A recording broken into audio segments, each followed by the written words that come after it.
ഹരേ കൃഷ്ണ. ഇനി നമുക്ക് മൂന്നാമത്തെ ശ്ലോകമാണ് നോക്കുവാനുള്ളത്. മൂന്നാമത്തെ ശ്ലോകം.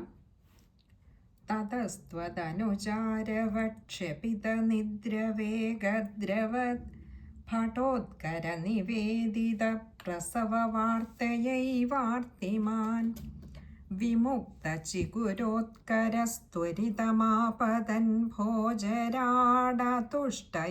ദൃഷ്ടവാൻ ഭഗിനികാകരേ കന്യകാം. നമ്മൾ കഴിഞ്ഞ ശ്ലോകത്തിൽ തിരികെ ആ തടവറയിലെത്തിയ വസുദേവരുടെ ചിത്രം വരെയാണ് നമ്മൾ കണ്ടത്. വളരെ വേഗത്തിൽ വസുദേവര് കൊട്ടാരത്തിലേക്ക് തിരിച്ചെത്തിയെന്ന് പറഞ്ഞു. ഇനി അവിടെ എന്താണ് സംഭവിച്ചത്? ആ തടവറയ്ക്കുള്ളിൽ ഇപ്പോൾ പുറമേയുള്ള എല്ലാ ബന്ധനങ്ങളും പഴയതുപോലെ തന്നെ വളരെ ശക്തിയായ ദൃഢമായ ബന്ധനമായി പൂർണ്ണ ഭാവത്തിൽ തന്നെ എത്തിയിരിക്കുകയാണ്. വന്നത് മായാഭഗവതിയാണ്.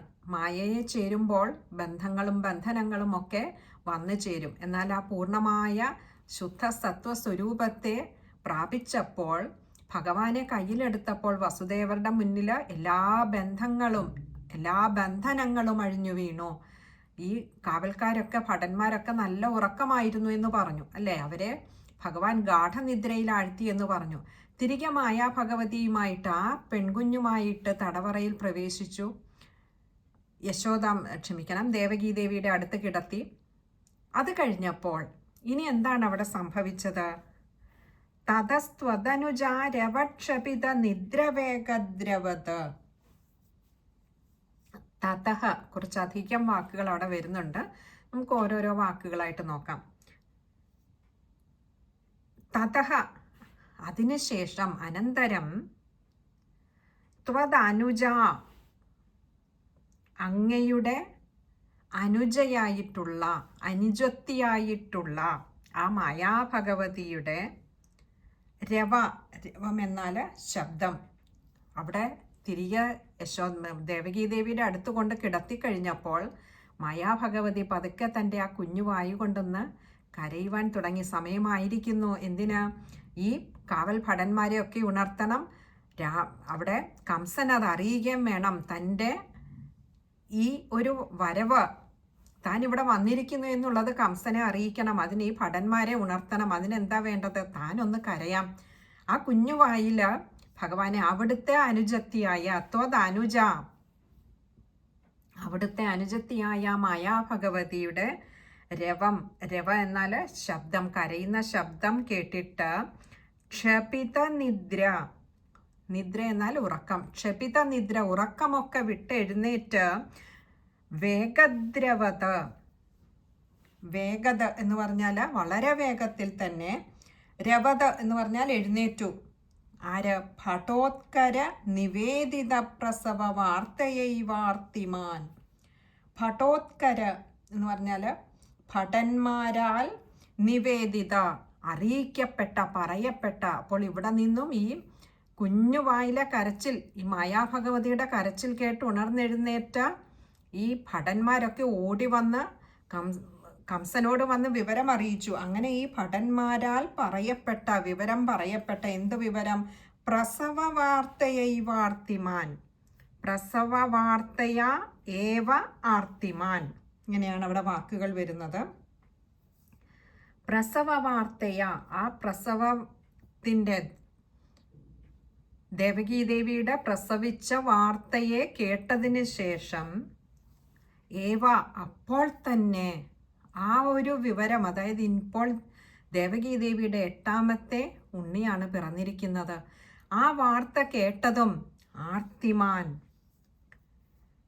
വളരെ ദുഃഖിതനായി അതിലേക്കാളേറെ പരിഭ്രമിച്ച്, ദുഃഖം വന്ന് എന്തുകൊണ്ടാ? തൻ്റെ ആ അശരീരി, താൻ കേട്ട അശരീരിയിൽ പറഞ്ഞ 8ാമത്തെ ഉണ്ണിയാണ് ദേവകീദേവിയുടെ പിറന്നിരിക്കുന്നത്. അതുകൊണ്ട് തന്നെ അതിലൊരു പരിഭ്രമം തോന്നി. ആ ഉണ്ണി പിറന്നു എന്നറിഞ്ഞപ്പോൾ ഒരു പരിഭ്രമം തോന്നി.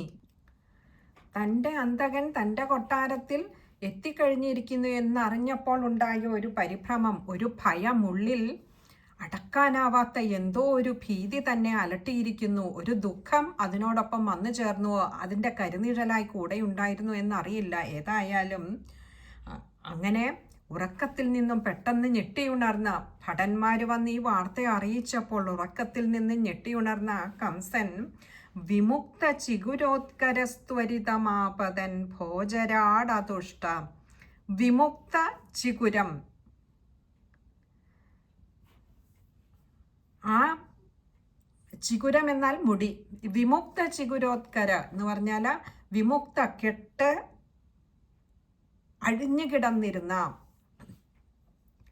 തൻ നല്ല ഉറക്കത്തിലായിരുന്നത് കൊണ്ട് തന്നെ തൻ്റെ മുടികളൊക്കെ അങ്ങനെ അഴിഞ്ഞ് വിടർന്ന് കിടന്നിരുന്ന ആ മുടിയെ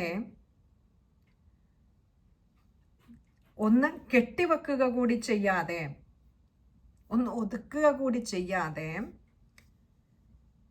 ത്വരിതം ആപതൻ, ത്വരിതം വളരെ പെട്ടെന്ന് തന്നെ, ആപതൻ പാഞ്ഞു വന്നു. ആര്? ഭോജരാട്, ആ ഭോജരാജാവായിട്ടുള്ള കംസൻ പാഞ്ഞു വന്നു. അതുഷ്ട ഇവ ദൃഷ്ടവാൻ, അവിടെ ഭോജരാട് അതുഷ്ട, അവിടെ ഭോജരാട് അതുഷ്ട, ഇങ്ങനെ രണ്ട് വാക്കുകളാണ് അവിടെ. അതുഷ്ട എന്ന് പറഞ്ഞാൽ ഒട്ടും തുഷ്ടിയില്ലാത്തവനായിട്ട്. ഓടി വരുന്ന എങ്ങനെയാ? ഒട്ടും തന്നെയും സന്തോഷമില്ലാത്തവനായിട്ട്. കാരണം ഉള്ളിൽ നിറയെ ഒരു ഭയമാണിപ്പോൾ ഉണ്ടായിരിക്കുന്നത്.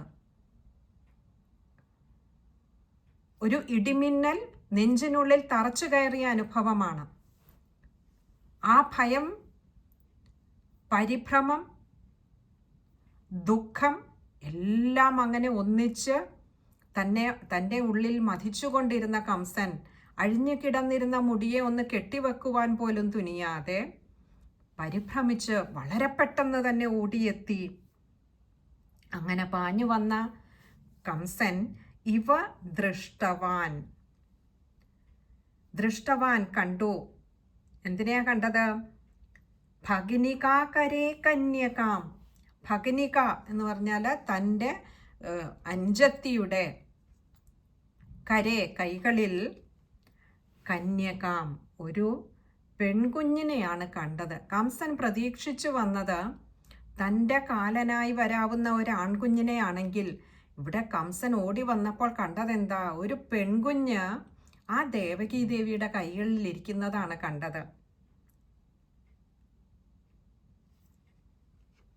കംസന്റെ ഒരു മാനസികാവസ്ഥ ഈ സമയത്ത്, കാരണം എല്ലാ ഭയങ്ങളും ഉള്ളിൽ വെച്ചുകൊണ്ട്, ഭയവും പരിഭ്രമവും നിമിത്തം അഴിഞ്ഞുലഞ്ഞു കിടന്നിരുന്ന ആ വാർമുടി ഒന്ന് കെട്ടിവെക്കുവാൻ പോലും കൂട്ടാക്കാതെ പരിഭ്രമിച്ച് ദേവകീ ദേവിയുടെ അരികിലേക്ക് ഓടിയെത്തിയതായിരുന്നു കംസന്.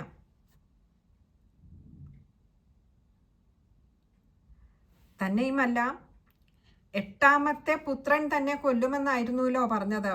അഷ്ടമസുതഃ എന്നാണ് പറഞ്ഞത്. പക്ഷേ താൻ ഇവിടെ കണ്ടതാകട്ടെ പുത്രനെയല്ല, പുത്രിയെയാണ്.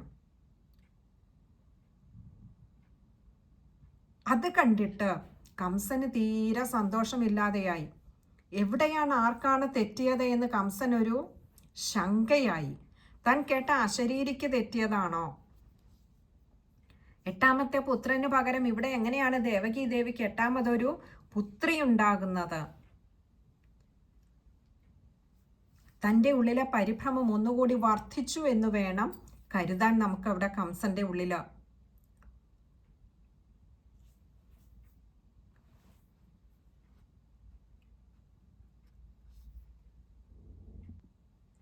നമുക്ക് ആ ശ്ലോകം ഒന്നുകൂടി നോക്കാം.